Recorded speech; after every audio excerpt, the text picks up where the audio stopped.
এদিকে আজকের সবচেয়ে বড় খবর, নেতানিয়াহুর মৃত্যু নিয়ে অবশেষে আনুষ্ঠানিক বিবৃতি দিল ইসরায়েল।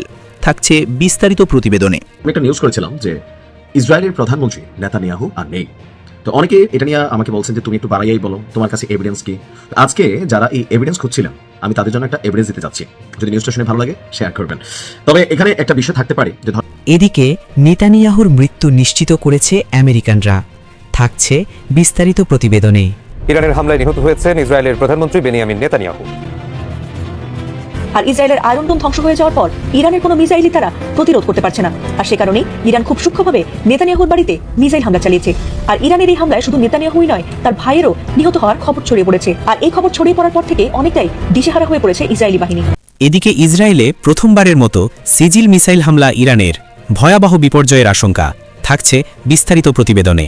যুদ্ধের শুরুতে অনেকে ভেবেছিল এটি হবে দ্রুত শেষ হওয়া একটি সামরিক অভিযান, কয়েকদিনের বিমান হামলা, কিছু কৌশলগত আঘাত, তারপর কূটনৈতিক সমাধান। কিন্তু এখন যুদ্ধক্ষেত্র বলছে সম্পূর্ণ ভিন্ন গল্প। আজ বাস্তবতা হলো কেউ জিতছে না, আবার কেউ হারতেও রাজি নয়। আর ঠিক এখানেই যুদ্ধ সবচেয়ে বিপজ্জনক হয়ে ওঠে। এদিকে ইরানের ক্লাস্টার বোমার ভয়াবহতা নিয়ে ইসরায়েলে যে সতর্কবার্তা, থাকছে বিস্তারিত প্রতিবেদনে। থামার নাম নেই ইরানের সাথে যুক্তরাষ্ট্র ইসরায়েলের যুদ্ধ। 2 সপ্তাহ হলেও যুদ্ধ শেষ নিয়ে আছে ধোঁয়াশা। রয়টার্সের প্রতিবেদন বলছে চলমান যুদ্ধ নিয়ে ট্রাম্পের উপদেষ্টাদের মাঝে তৈরি হয়েছে মতবিরোধ। কেউ দিচ্ছেন যুদ্ধ চালিয়ে যাওয়ার পরামর্শ, কেউ বা জোর দিচ্ছেন দীর্ঘমেয়াদে মধ্যপ্রাচ্য যুদ্ধে জড়িয়ে না পড়ে শান্তি প্রতিষ্ঠার দিকে। গত কয়েকদিন আগে নেতানিয়াহুর বাড়ি লক্ষ্য করে হামলা চালানোর পর সেই হামলায় ভাইয়ের সাথে নেতানিয়াহু মারা গেছেন, এমনটাই দাবি করেছেন মার্কিন গোয়েন্দা কর্মকর্তা স্কট রিড। এরপর থেকেই দাবানলের মতো ছড়িয়ে গেছে যে নেতানিয়াহু মারা গেছেন। নেতানিয়াহুর মারা যাবার খবরের পর সোশ্যাল মিডিয়া থেকে শুরু করে নেটিজেনদের নানা মন্তব্য করতে দেখা গেছে, কিন্তু ইসরায়েলের পক্ষ থেকে তেমন কোনো বক্তব্য পাওয়া যায়নি। তবে এবার নেতানিয়াহুর মৃত্যুর বিষয়ে মুখ খুলল ইসরায়েল। নেতানিয়াহুর মৃত্যুর খবর ছড়িয়ে পড়ার পর থেকে এখন পর্যন্ত তাকে প্রকাশ্যে আসতে দেখা যায়নি। আর সে কারণেই সবার মনে কিছুটা সন্দেহ তৈরি হয়েছে। তবে সম্প্রতি অনলাইনে নেতানিয়াহুর একটি ভিডিও প্রকাশ হয়েছে, সেখানে তাকে দেখা গেছে তার হাতের আঙুল 6টা। অনেকে বলছেন এটি নেতানিয়াহুর আসল ভিডিও নয়। তবে কি নেতানিয়াহু ইরানের হামলায় গুরুতর আহত হয়েছেন, নাকি তিনি মারা গেছেন?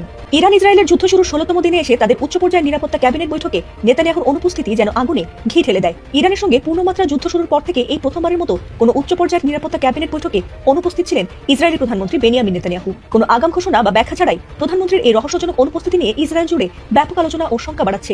আর সেই মুহূর্তেই এবার নেতানিয়াহুর মৃত্যুর বিষয়ে অবশেষে মুখ খুলেছে ইসরায়েল। এতদিন ধরে প্রধানমন্ত্রীর কার্যালয় থেকে এই বিষয়ে কোনো ব্যাখ্যা না আসায় সামাজিক যোগাযোগ মাধ্যমে তার গুরুতর অসুস্থতা কিংবা মৃত্যু নিয়ে গুঞ্জন জোরালো হচ্ছিল। অবশেষে সেই বিষয় নিয়েই এবার মুখ খোলে নেতানিয়াহুর কার্যালয়। যথারীতি তার মৃত্যু বিষয়টিকে ভুয়া বলে তারা জানিয়েছে যে নেতানিয়াহু ভালো আছেন। তবে আনাদোলু এজেন্সি জানায় যে নেতানিয়াহু যে ভালো আছেন তারা সেই বিষয়ে কোনো প্রমাণ দিতে পারেনি। ইরানের সঙ্গে যুদ্ধ শুরু হওয়ার পর গত 3 মার্চ সবশেষ নেতানিয়াহুকে জনসমক্ষে দেখা গিয়েছিল। এরপর থেকে ইসরায়েলি প্রধানমন্ত্রীর কার্যালয় থেকে এখনো পর্যন্ত এই অনুপস্থিতির বিষয়ে কোনো আনুষ্ঠানিক বিবৃতি বা তার বর্তমান শারীরিক অবস্থা নিয়ে কোনো ধরনের ভিডিও প্রমাণ দেওয়া হয়নি। গত কয়েকদিন ধরে নেতানিয়াহুর কোনো সরাসরি উপস্থিতি না থাকায় অনেকেই মনে করছেন যে তিনি হয়তো গোপনে বাংকারে আশ্রয় নিয়েছেন অথবা কোনো ভয়াবহ হামলার শিকার হয়েছেন। এমনকি মার্কিন বিশেষ দূত স্টিভ উইটকফ এবং সিনিয়র উপদেষ্টা জ্যারেড কুশনারের পরিকল্পিত ইসরায়েল সফর আকস্মিকভাবে বাতিল হওয়ায় তার মৃত্যুর গুঞ্জনটি আরও শক্তিশালী হয়েছে। তবে নেতানিয়াহুকে জীবিত পেলে খুঁজে বের করে তাকে শেষ না করা পর্যন্ত তারা থামবে না বলে জানিয়েছে ইরানের বিপ্লবী গার্ড বাহিনী। এদিকে নেতানিয়াহুর মৃত্যু নিশ্চিত করেছে আমেরিকানরা। আমেরিকা থেকে নেতানিয়াহুর মৃত্যু সংবাদ। ইসরায়েলি প্রধানমন্ত্রী নেতানিয়াহুর নিহত হওয়ার ইঙ্গিত এবার জোরে সরে দিচ্ছে খোদ ইসরায়েলের মিত্রদেশ আমেরিকার বিখ্যাত ব্যক্তিরা। দীর্ঘদিন জনসাধারণের সামনে হাজির না হওয়া, ভাইরাল ভিডিওর বিভ্রান্তিকর ফ্রেম আর সোশ্যাল মিডিয়ায় ছড়িয়ে পড়া নানা পোস্ট মিলিয়ে তীব্র হয়ে উঠেছে বিতর্ক। এমন পরিস্থিতিতেই নেতানিয়াহুর খোঁজ শুরু করেছেন খোদ মার্কিন কর্মকর্তারা। কোথায় আছেন ইসরায়েলের প্রধানমন্ত্রী নেতানিয়াহু? নিরাপদ আছেন কি? এই প্রশ্ন এখন আন্তর্জাতিক মনোযোগের কেন্দ্রবিন্দু। গুজব, সন্দেহ ও আতঙ্কের এই ঢেউ মধ্যপ্রাচ্যের রাজনৈতিক আকাশে ঝড় তুলেছে। নেতানিয়াহুর জীবন ও অবস্থানকে ঘিরে এখন তৈরি হয়েছে এক নাটকীয় অদৃশ্য যুদ্ধক্ষেত্র। ইসরায়েলের প্রধানমন্ত্রী বেনিয়ামিন নেতানিয়াহুর মৃত্যু নিয়ে চলছে গুঞ্জন, যা তীব্র বিতর্ক সৃষ্টি করেছে। আন্তর্জাতিক মিডিয়ায় কয়েকদিন ধরে সোশ্যাল মিডিয়ায় চলছে প্রশ্ন, নেতানিয়াহু কি বেঁচে আছেন নাকি মারা গেছেন? এই আবহে ইরানের সংবাদ সংস্থা তাসনিম নিউজ এজেন্সি জানিয়েছে, নেতানিয়াহুর বেঁচে থাকা নিয়ে সংশয় প্রকাশ করেছেন আমেরিকান রাজনৈতিক ব্যক্তিত্ব জ্যাকসন হিংকং। তিনি তার এক্স অ্যাকাউন্টে নেতানিয়াহুর ছেলে ইয়ারকে সম্বোধন করে একটি বার্তা পোস্ট করেছেন। সেই পোস্টে নেতানিয়াহু মারা গেছেন কিনা তা ইয়ারের কাছে জানতে চান তিনি। বিশ্লেষকরা বলছেন এই পোস্টের মাধ্যমে ইসরায়েলি প্রধানমন্ত্রী ও তার পরিবারের নিরাপত্তা নিয়ে বিতর্ক উস্কে দিয়েছেন জ্যাকসন হিংকং। ইসরায়েলি প্রধানমন্ত্রীকে দীর্ঘদিন জনসম্মুখে না দেখায় বেড়েছে সন্দেহের তীব্রতা, বিশেষ করে তার সর্বশেষ ভিডিওটি, যা অনেকের দাবি অনুযায়ী কৃত্রিম বুদ্ধিমত্তা ব্যবহার করে তৈরি করা হয়েছে। ভিডিওটিতে নেতানিয়াহুর 6টি আঙুল দেখা গেছে বলে অনেক সোশ্যাল মিডিয়া ব্যবহারকারী দাবি করেছেন। এদিকে ইসরায়েলে প্রথমবারের মতো সেজিল মিসাইল হামলা ইরানের, ভয়াবহ বিপর্যয়ের আশঙ্কা।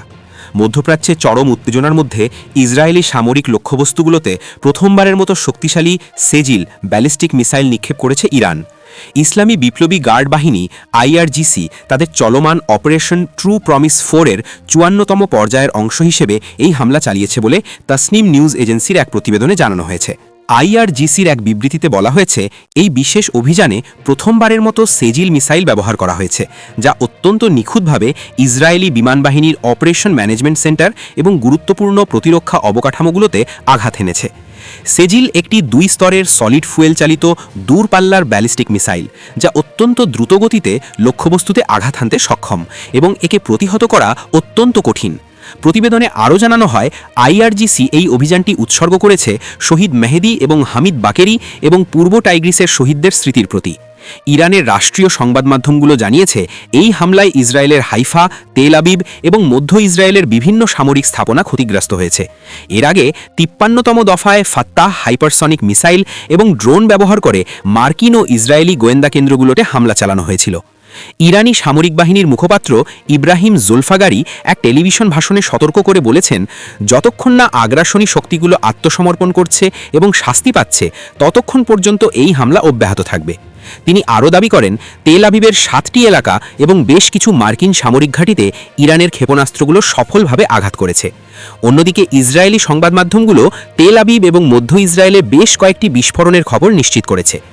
IDF দাবি করেছে যে তারা কিছু ক্ষেপণাস্ত্র ভূপাতিত করতে সক্ষম হয়েছে, তবে কিছু ক্ষেপণাস্ত্র সরাসরি আঘাত হানায় ক্ষয়ক্ষতির খবর পাওয়া গেছে। উল্লেখ্য, গত কয়েক সপ্তাহ ধরে ইরান ও ইসরায়েলের মধ্যে পাল্টাপাল্টি এই হামলা একটি পূর্ণাঙ্গ যুদ্ধের রূপ নিয়েছে, যার ফলে পুরো অঞ্চল এক ভয়াবহ সংকটের মুখে পড়েছে। তথ্যসূত্র তাসনিম নিউজ ও আল মায়াদিন। এদিকে ইরানের ক্লাস্টার বোমার ভয়াবহতা নিয়ে ইসরায়েলে যে সতর্কবার্তা। অপারেশন রোরিং লায়ন এবং ইরানের সাথে চলমান সংঘাতের অংশ হিসাবে ইসরায়েলের হোম ফ্রন্ট প্রতিদিন ইরান থেকে নিক্ষেপ করা একাধিক ব্যালিস্টিক ক্ষেপণাস্ত্রের মুখোমুখি হচ্ছে, যা দেশটির প্রতিটি প্রান্তে আঘাত হানছে। এই গোলাবর্ষণে প্রায়শই ক্লাস্টার মিউনিশন বা গুচ্ছ বোমা থাকে, যা মাঝ আকাশে ছোট ছোট বোমায় বিভক্ত হয়ে যায় এবং অত্যন্ত বিপজ্জনক হিসাবে বিবেচিত হয়। রোববার মারিফকে দেওয়া এক সাক্ষাৎকারে ফায়ার অ্যান্ড রেস্কিউ অথরিটির সাবেক কমান্ডার আরন গডিনার ক্লাস্টার বোমা, ক্ষেপণাস্ত্রের ধ্বংসাবশেষ এবং রকেট সাইরেন বাজলে মহাসড়কে নিরাপত্তা বজায় রাখার বিষয়ে গুরুত্বপূর্ণ পরামর্শ দিয়েছেন। ক্লাস্টার বোমার ভয়াবহতা। রামাত জ্ঞান গিভাতাইমের ফায়ার অ্যান্ড রেস্কিউ অথরিটির সাবেক কমান্ডার আরন গডিনার সতর্ক করে বলেন, ক্লাস্টার বোমা উচ্চতায় মাঝ আকাশে ভেঙে যায় এবং কয়েক কিলোমিটার এলাকা জুড়ে ছড়িয়ে পড়ে। তিনি ব্যাখ্যা করেন, এর প্রতিটি ছোট বোমার ওজন 3 থেকে 5 কেজি পর্যন্ত হয় এবং বিস্ফোরণের সময় এগুলো প্রচণ্ড ধ্বংসযজ্ঞ চালায়।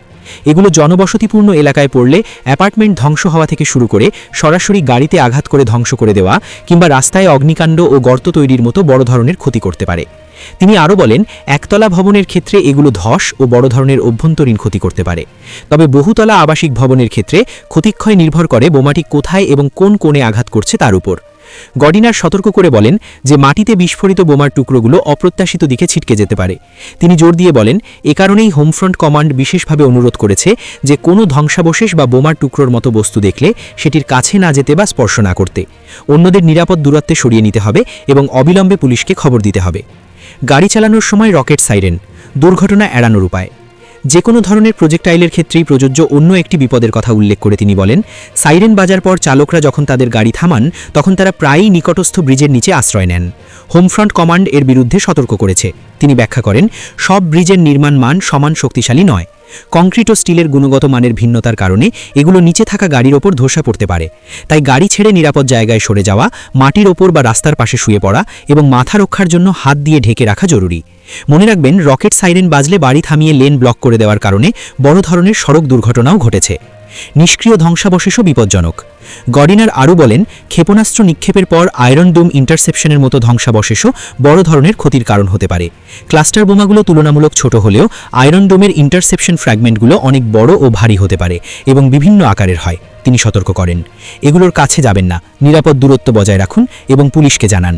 তিনি শেষ বলেন, ইন্টারসেপশন বা ক্ষেপণাস্ত্র হামলা শেষ হওয়ার পর এবং নিরাপদ এলাকা থেকে বের হওয়ার অনুমতি পাওয়ার পরও বিপদ পুরোপুরি কেটে যায় না। তাই আশেপাশের এলাকায় সন্দেহজনক বস্তু যেমন বোমার টুকরো বা ইন্টারসেপশনের ধ্বংসাবশেষ আছে কিনা তা পরীক্ষা করে দেখা অত্যন্ত জরুরি। নিউজ করেছিলাম যে ইসরায়েলের প্রধানমন্ত্রী নেতানিয়াহু আর নেই। তো অনেকে এটা নিয়ে আমাকে বলছেন যে তুমি একটু বাড়াইয়াই বলো, তোমার কাছে এভিডেন্স কি। তো আজকে যারা এই এভিডেন্স খুঁজছিলেন, আমি তাদের জন্য একটা এভিডেন্স দিতে যাচ্ছি। যদি নিউজটা শুনে ভালো লাগে শেয়ার করবেন। তবে এখানে একটা বিষয় থাকতে পারে যে ধরেন যারা এই লেভেলের ডিকটেটরশিপ ক্যারেক্টার, তারা বিভিন্ন সময় নানান ধরনের আবার রিউমার অথবা গসিপও তৈরি করে।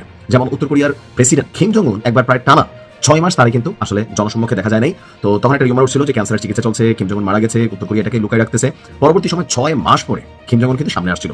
তো এখন আসলে ইসরায়েলের প্রধানমন্ত্রীর ব্যাপারে কি এরকম কোনো কিছু নাকি আসলে ভিন্নতা? তবে কিম জং উনের উত্তর কোরিয়ার সিচুয়েশন আর ইসরায়েলের প্রধানমন্ত্রীর আজকের সিচুয়েশনের মধ্যে পার্থক্য আছে। কারণ কিম জং উনের দেশের সাথে কোনো যুদ্ধকালীন পরিস্থিতি ছিল না। আজকে যখন আমরা কথা বলছি নেতানিয়াহুকে নিয়ে, যুদ্ধকালীন এই 16তম দিনে এসে যে একটা গুরুত্বপূর্ণ বৈঠক বসছে, যেই বৈঠক কখনোই নেতানিয়াহু মিস করে নাই, আজকে যখন ওই বৈঠকে নেতানিয়াহুর আসনটি খালি, তখন গুঞ্জন জোরালো হচ্ছে, তাহলে কি সত্যি ইরানের হাতে মারা গেছে নেতানিয়াহু?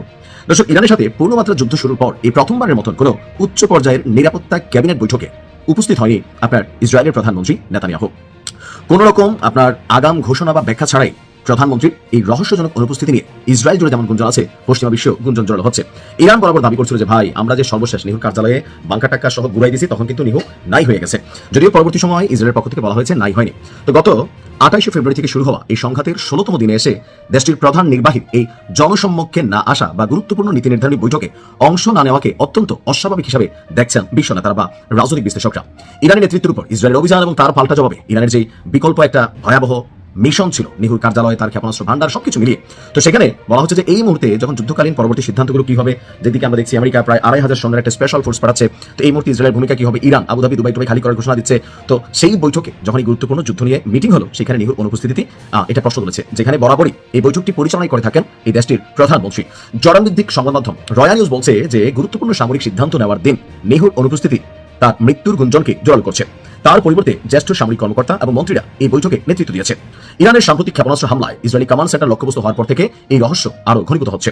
আন্তর্জাতিক গণমাধ্যম গ্লোব অবজারভার তাদের একটা প্রতিবেদন বলছে যে আজকের এই উচ্চ স্তরের নিরাপত্তা বৈঠকে নিহুর অনুপস্থিতি একটা বার্তা তৈরি করছে। যুদ্ধের এই বিশেষ সন্ধিক্ষণে যখন প্রতিটি পদক্ষেপ অত্যন্ত হিসাব করে নিতে হয়, তখন ইসরায়েলি প্রতিরক্ষা বাহিনীর মনোবল এবং নেতিবাচক একটা প্রভাব তৈরি হয়েছে। কেন? কারণ এই যুদ্ধের মধ্যে নিহুর আজকের এই বৈঠকটা খুবই গুরুত্বপূর্ণ ছিল, কারণ ইরান একটা বড় ধরনের অভিযানের প্রস্তুতি নিয়েছে। তো ঠিক সেই মুহূর্তে এসে প্রধানমন্ত্রীর এই অনুপস্থিতি বিশ্বজুড়ে যেমন গুঞ্জন তৈরি করছে, ইরান বরাবর যে দাবি করছে সেই দাবির পক্ষে একটা এভিডেন্সমূলক অবস্থান আমার মনে হয় যেখানে তৈরি হয়েছে।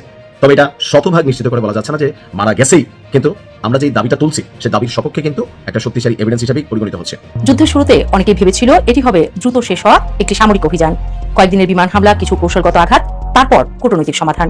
কিন্তু এখন যুদ্ধক্ষেত্র বলছে সম্পূর্ণ ভিন্ন গল্প। আজ বাস্তবতা হলো কেউ জিতছে না, আবার কেউ হারতেও রাজি নয়। আর ঠিক এখানেই যুদ্ধ সবচেয়ে বিপজ্জনক হয়ে ওঠে। দুপক্ষই সমানে সমান লড়ছে। কয়েকদিন আগেও যুক্তরাষ্ট্রের বক্তব্য ছিল পিছু হটার ইঙ্গিত। ডোনাল্ড ট্রাম্প ঘোষণা করেছিলেন আমরা আমাদের লক্ষ্য অর্জন করেছি, কিন্তু ময়দানের বাস্তবতা সেই ঘোষণাকে মিথ্যা প্রমাণ করেছে। যুদ্ধ থামার বদলে বরং বিস্ফোরিত হয়েছে নতুন মাত্রায়। এখন প্রশ্ন একটাই, এই যুদ্ধ কি নিয়ন্ত্রণের বাইরে চলে যাচ্ছে? যুদ্ধ থামার দরজা কার্যত বন্ধ। ইরান স্পষ্ট করে জানিয়েছে তাদের 3টি শর্ত পূরণ না হলে যুদ্ধ বন্ধ হবে না, যদিও শর্তগুলো বিস্তারিত প্রকাশ করা হয়নি।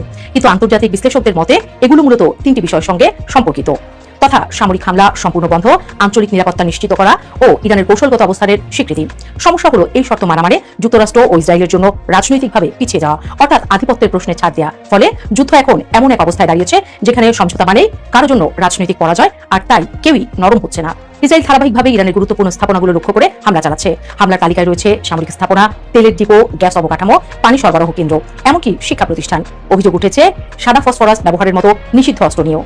মোসাদের গোয়েন্দা নেটওয়ার্কের কারণে ইরানের অভ্যন্তরীণ অনেক সংবেদনশীল জায়গা অত্যন্ত নির্ভুলভাবে টার্গেট করা হচ্ছে বলে ধারণা করা হচ্ছে। কিন্তু ইরানও থেমে নেই। তেহরান থেকে ড্রোন ও ব্যালিস্টিক মিসাইল ছুটে যাচ্ছে তেল আবিবের দিকে। শুধু ইসরায়েল নয়, মধ্যপ্রাচ্যের বিভিন্ন দেশে থাকা মার্কিন সামরিক ঘাঁটিও হামলার লক্ষ্যবস্তুতে পরিণত হয়েছে।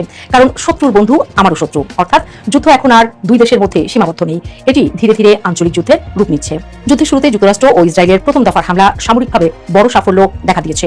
বিভিন্ন সূত্রে দাবি ওঠে ইরানের শীর্ষ নেতৃত্বের গুরুত্বপূর্ণ অংশ ক্ষতিগ্রস্ত হয়েছে, কিন্তু সমস্যা অন্য জায়গায়। ইরানের রাজনৈতিক কাঠামো ভেঙে পড়েনি, রাষ্ট্রযন্ত্র চালু আছে এবং সবচেয়ে গুরুত্বপূর্ণ উচ্চমাত্রায় সমৃদ্ধ ইউরেনিয়ামের মজুদ পুরোপুরি নিয়ন্ত্রণে আনা যায়নি। সামরিক বিশ্লেষকদের মতে এখানেই বড় ফাঁদ। কোনো লক্ষ্যবস্তু ধ্বংস করা মানে কৌশলগত লক্ষ্য অর্জন নয়। ফলে সামরিক সাফল্য দেখা গেলেও রাজনৈতিক ফল না এলে হামলার মাত্রা বাড়ানোর চাপ তৈরি হয়, আর এই চাপই যুদ্ধকে দীর্ঘস্থায়ী করে। যুক্তরাষ্ট্রের ইতিহাসবিদ রবার্ট পেপে এই পরিস্থিতিকে বলেছেন এসকেলেশন ট্র্যাপ। এর ধাপগুলোতে প্রথমে হামলা সফল মনে হয়, তবে প্রত্যাশিত রাজনৈতিক ফল আসে না। তারপর আরও শক্তিশালী হামলা শুরু হয়, প্রতিপক্ষ পাল্টা জবাব দেয় এবং পরে উভয় পক্ষই আরও গভীরভাবে জড়িয়ে পড়ে। একসময় যুদ্ধ এমন এক জায়গায় পৌঁছে যায় যেখানে পিছু হটা মানে পরাজয়। এখন মধ্যপ্রাচ্যের যুদ্ধ ঠিক সেই পর্যায়ে ঢুকে গেছে বলে মনে করছেন বিশ্লেষকরা। সরাসরি সামরিক শক্তিতে যুক্তরাষ্ট্র বা ইসরায়েলের সমান নয় ইরান, তাই তারা অন্য পথ বেছে নিয়েছে। অর্থনৈতিক চাপ সৃষ্টি, হরমুজ প্রণালীতে জাহাজ চলাচল লক্ষ্য করে হামলা, উপসাগরীয় অঞ্চলে উত্তেজনা বৃদ্ধি, জ্বালানি সরবরাহে অনিশ্চয়তা তৈরি শুরু করেছে ইরান। অর্থাৎ যুদ্ধের আগুন এখন বিশ্ব অর্থনীতিতে ছড়িয়ে পড়ছে। তবে নতুন ফ্রন্ট খুলতে পারে ইসরায়েল। ইসরায়েলের প্রতিরক্ষা মন্ত্রী ইসরায়েল কাটজ ইতিমধ্যে সতর্ক করেছেন, লেবাননে হিজবুল্লাহর বিরুদ্ধে সামরিক অভিযান বাড়ানো হতে পারে। যদি তা ঘটে তাহলে যুদ্ধের মানচিত্র হবে এমন: ইরান, ইসরায়েল, লেবানন, সিরিয়া, উপসাগরীয় অঞ্চল, একটি পূর্ণাঙ্গ আঞ্চলিক সংঘাতের ঝুঁকি তখন বাস্তব হয়ে উঠবে। এদিকে যুক্তরাষ্ট্রের দ্বিধা, যুদ্ধ বাড়বে না থামবে। সবচেয়ে গুরুত্বপূর্ণ ফ্যাক্টর এখন ওয়াশিংটন। যুক্তরাষ্ট্র শুরুতে দ্রুত বিজয়ের বার্তা দিতে চাইলেও এখন তারা এক কঠিন বাস্তবতার সামনে। পুরোপুরি সরে গেলে প্রভাব কমবে, আবার থেকে গেলে যুদ্ধ দীর্ঘ হবে। বিশেষ করে প্রেসিডেন্ট ডোনাল্ড ট্রাম্পের সিদ্ধান্ত এই সংঘাতের ভবিষ্যৎ নির্ধারণ করতে পারে বলে মনে করছেন কূটনৈতিক পর্যবেক্ষকরা। হঠাৎ সমঝোতার সুযোগ যেমন আছে, তেমনি বড় যুদ্ধের ঝুঁকিও সমানভাবে উপস্থিত। এই যুদ্ধ শুধু মধ্যপ্রাচ্যের সমস্যা নয়, এর প্রভাব ইতিমধ্যে পড়েছে জ্বালানি আমদানি ব্যয় বৃদ্ধি, ডলারের উপর চাপ, পরিবহন খরচ বৃদ্ধি, বৈশ্বিক খাদ্য ও পণ্যমূল্যে অস্থিরতা। বাংলাদেশের মতো আমদানি নির্ভর অর্থনীতির জন্য এটি বড় ঝুঁকি। অর্থাৎ যুদ্ধের গোলা দূরে পড়লেও এর অর্থনৈতিক ধাক্কা সরাসরি এসে লাগছে ঢাকায়। সামনে কি অপেক্ষা করছে? সবচেয়ে বড় ভয় এখানে। বিশ্লেষকদের মতে যুদ্ধ এখন এমন পর্যায়ে পৌঁছাতে পারে যেখানে কোনো পক্ষ সহজে পিছু হটবে না। প্রতিটি হামলা পরবর্তী হামলার কারণ হবে। সংঘাত ধীরে ধীরে বৈশ্বিক নিরাপত্তা সংকটে রূপ নিতে পারে। এটি আর শুধু একটি যুদ্ধ নয়, এটি শক্তির ভারসাম্য বদলে যাওয়ার লড়াই। যুদ্ধে শুরু মানুষ করে, কিন্তু একসময় যুদ্ধ নিজেই নিজের গতিতে চলতে শুরু করে। আজ মধ্যপ্রাচ্যে ঠিক সেটাই হচ্ছে। কেউ থামাতে পারছে না, কেউ হার মানতে রাজি নয়, আর বিশ্ব ধীরে ধীরে ঢুকে যাচ্ছে এক অনিশ্চিত ভবিষ্যতের দিকে। প্রশ্ন এখন আর যুদ্ধ হবে কিনা নয়, প্রশ্ন হলো এই যুদ্ধ কত বাড়বে।